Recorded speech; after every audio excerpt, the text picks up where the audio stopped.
Here's a crazy story out of Chicago about what's happening with immigration. Now, Chicago, I think Chicago was a sanctuary city. I'm not sure. Please, someone look that up. Get back to me. But it's funny to see all these democratically controlled cities that virtue signaled against Trump by saying we're a sanctuary city. Give us all your people. And then all of a sudden they did, and they're like, "Oh no, we didn't mean like that. We didn't mean like that." And now the New York Times is calling the black mayor of New York the Black Trump because he's being sensible about immigration. So here's a story out of Chicago. Volunteers providing medical care to migrants staying at Chicago police stations. What's that? Migrants are staying at Chicago police stations. I don't remember them opening up Chicago police stations to regular American homeless people. Do you? Okay, here's a story. Of the mobile migrant health team say they've leaned on donations, not city funds, to provide this care. The group is also calling for better coordination from the city to address what they see as a growing demand.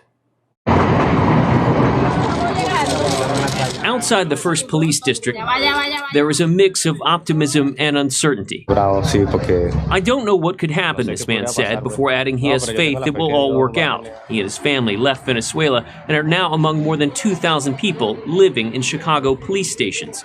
This is supposed to be a temporary stop before moving to a shelter, but they've been here since August.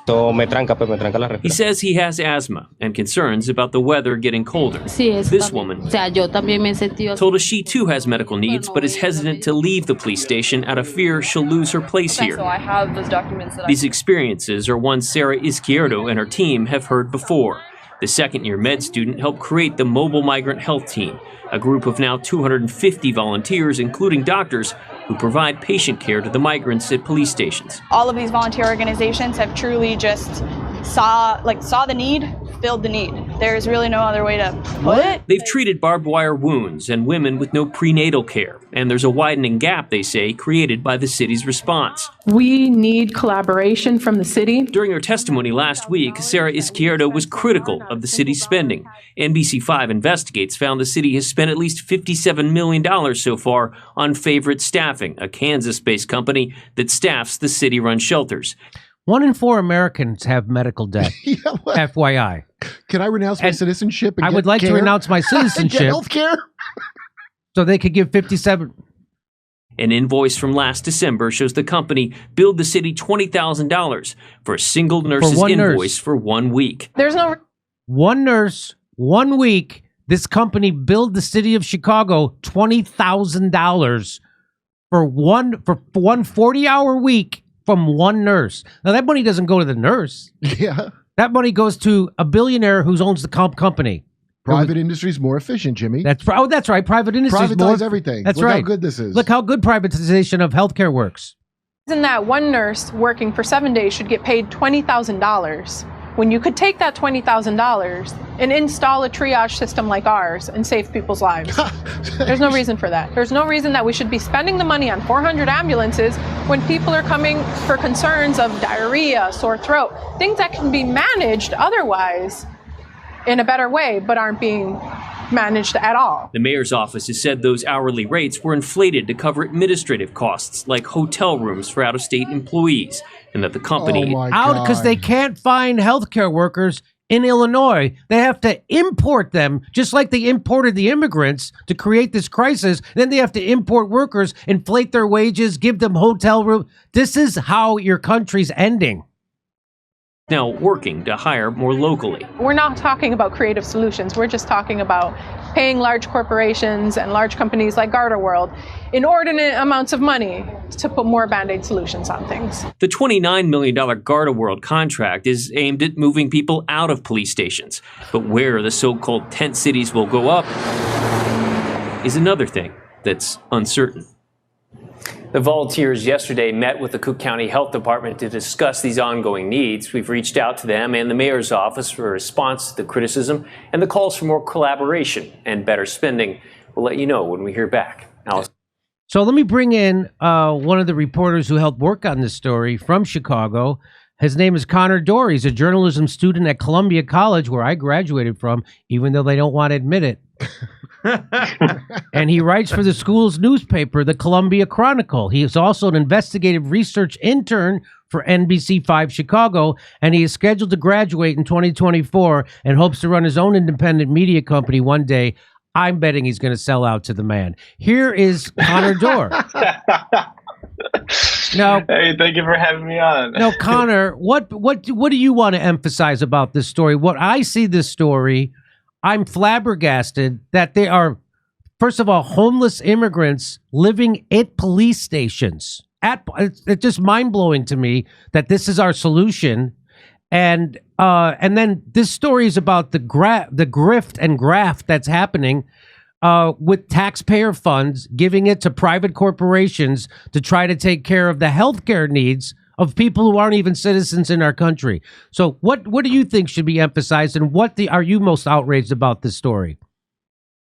Well, I think it's just that there's no Cook County workers really being staffed in these shelters. I mean, when migrants get dropped off into Chicago, which, by the way, the migrants at police stations right now is 2,500 people at all police districts. And that was just the first district on the south side of Chicago that all that B-roll is from, where that story was done. And I was actually with the Migrant Mobile Health team this weekend. I'm doing a private documentary on them because I really like the work that they do.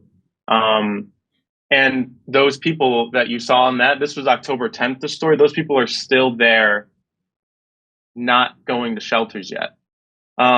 So basically, we have this team of UIC med students that are giving healthcare to these people at police stations where Cook County Health and healthcare at the border is being said to all news organizations, we're giving these people healthcare. But we're really not, as they're showing up with broken arms, broken legs. I've had, UIC students tell me they've had to bus people to hospitals that have these things because doctors would just give them pain prescriptions until they got to the police station. And so they wait at these police stations until they could get into a shelter. And they basically just wait till their name is called. And there's no healthcare being given at the police stations. And that's where this migrant mobile health team really started. And still to this day, it's now been almost a month since this story has been up. The city does not fund them at all. It's all crowdfunded to get prescriptions, to get all that. It's all donations done by the team. And I don't want to, and I don't want to demonize the immigrants for this story. Those people are desperate. Those people are the victims of the United States foreign policy, the sanctions. If those people are from Venezuela, they're here because the United States has put economic sanctions on Venezuela because they say Venezuela is a socialist country. The real reason is they want the oil. There's more. As soon as I found out, Connor, that Venezuela had more oil than Saudi Arabia, I knew it was just a matter of time before we had to bring some democracy to their people. And that's exactly what's going on. So they keep saying that Venezuela is a socialist country and socialism is a failure and it's the enemy of their people and their people are poor because of socialism. Well, if that's true, why do you have to put economic sanctions on those people? Why wouldn't you just let Venezuela then collapse under its own accord because their system's so horrible? You wouldn't have to do. They're doing that because they want to steal their natural resources. They want to create pain and division inside Venezuela. So those people now start a civil war so they can decapitate their leader and install a puppet. They already did it once or twice with Venezuela. So that's where this problem originates from. If you see those people from Venezuela, they're here because they're desperate. Why are they desperate? Because the United States hegemons and capitalists are crushing them with economic sanctions, just like we've done to Cuba for the last 70 years. So that's where, so I don't want to demonize those people. Those people are desperate. But what we need to do is actually close the border. They're not closing the border. The reason why they're keeping the border wide open is because we have a tight labor market right now. And the capitalists who actually run the country, just like the people who are exploiting them for $20,000 a week for one nurse, those are the same people that are keeping that border open because they want to keep running scams like this where they can import workers from other states, put them up in hotels, and charge the taxpayers millions and millions of dollars for something a problem they created. So that's the whole genesis of this. And again, I don't want to demonize those people, the people who are in control, the billionaire class that controls both both parties in Cook County also.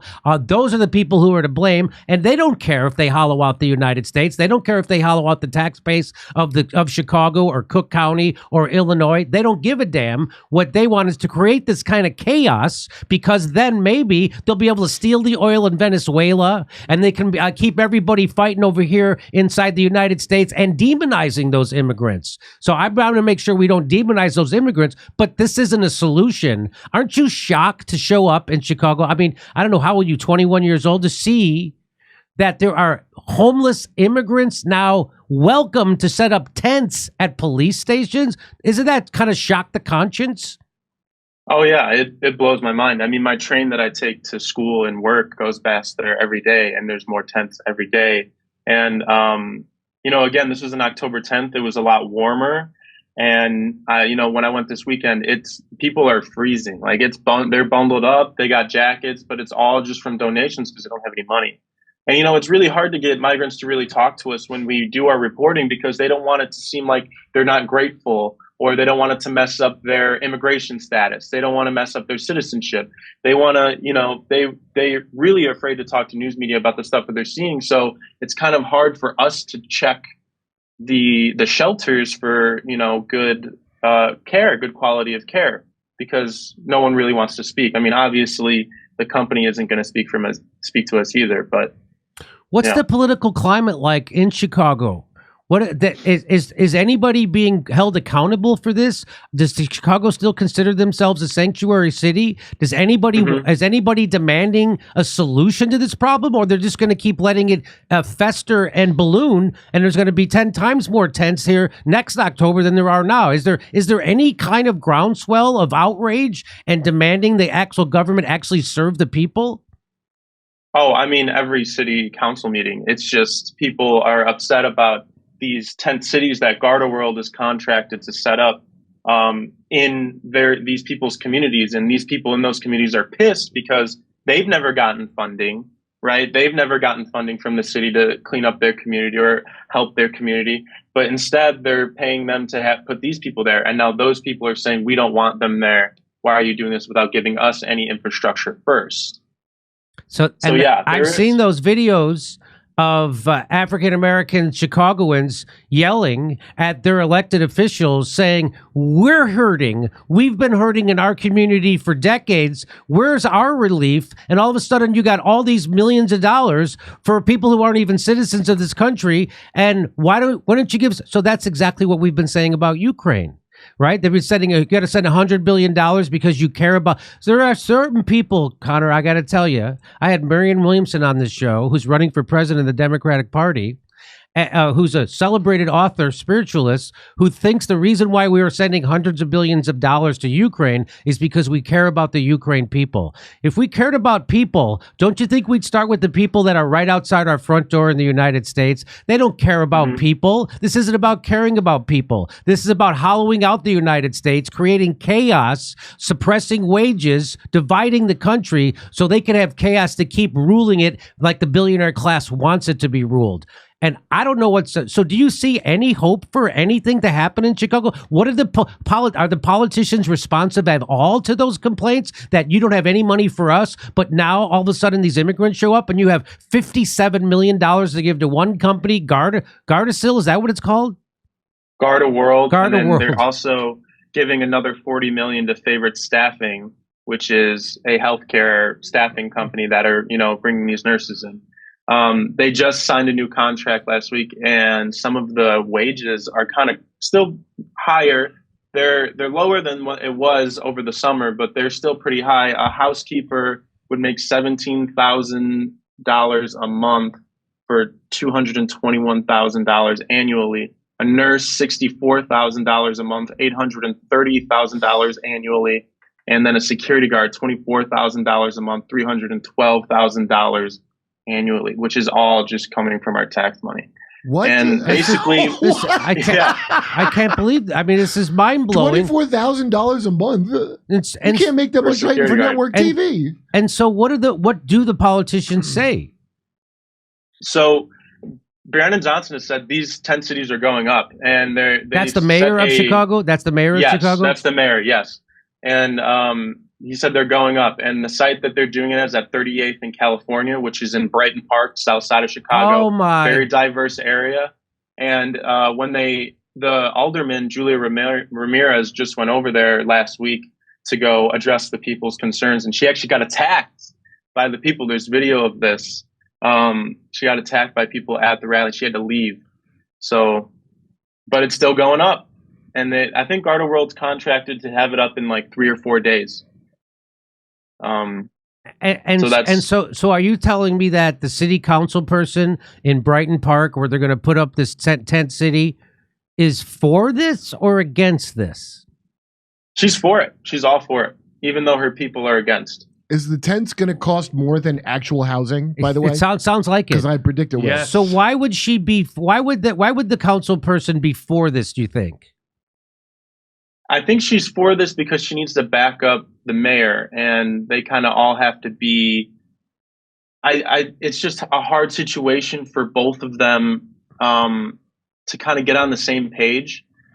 He actually didn't tell the alderman that the tent city was going up here before it was announced. She found out when it was announced, and then they had to converse together, which I thought was kind of weird, because wouldn't you want your alderman to try and help get the community members on your side?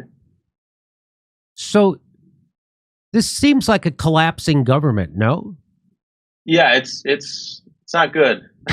Jesus Christ. So this is what makes people, so just so you're getting a firsthand lesson in what makes people vote for people like Donald Trump, and because they're desperate and they see their government acting against them, and for people who aren't even citizens of this country, they care more about them than they care about the people that vote for them. And this is what makes people desperate enough to vote for Donald Trump. This is what makes people go to the right wing. This is what makes people go to a demagogue.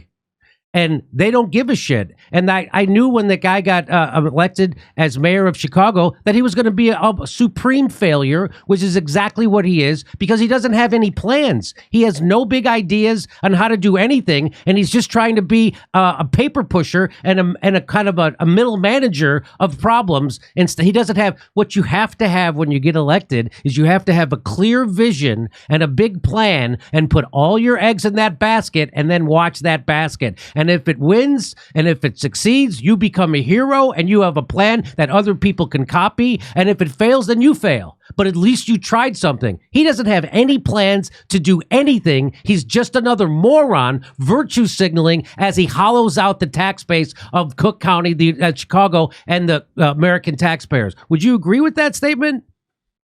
I would agree with that statement completely. I mean, he was supposed to be the progressive elect, yes. the progressive vote. And this is how he's handling this situation, is giving these big corporations these big contracts, but can't give out any money to these UIC students that are crowdfunding to give these people health care before they get into those shelters. So, all right. Well, I appreciate this. That's a great report that you had a lot to do with, and you're still working on this story, right? There's more to it.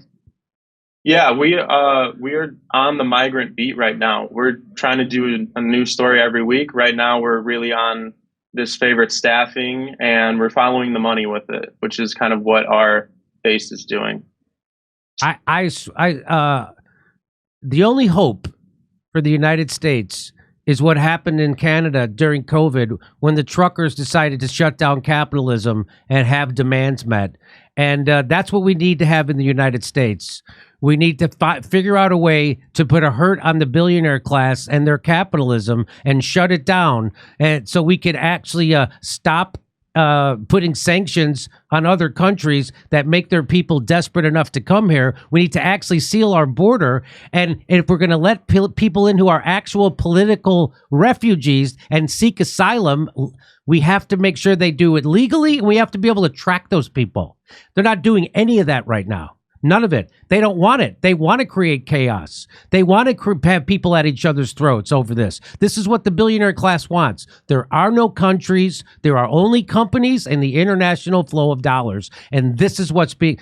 Right? It's right in your face right now. This is corruption at the highest level, and it's coming from the progressive mayor of Chicago, who doesn't have a goddamn idea in his head on how to do anything, and he's not interested either.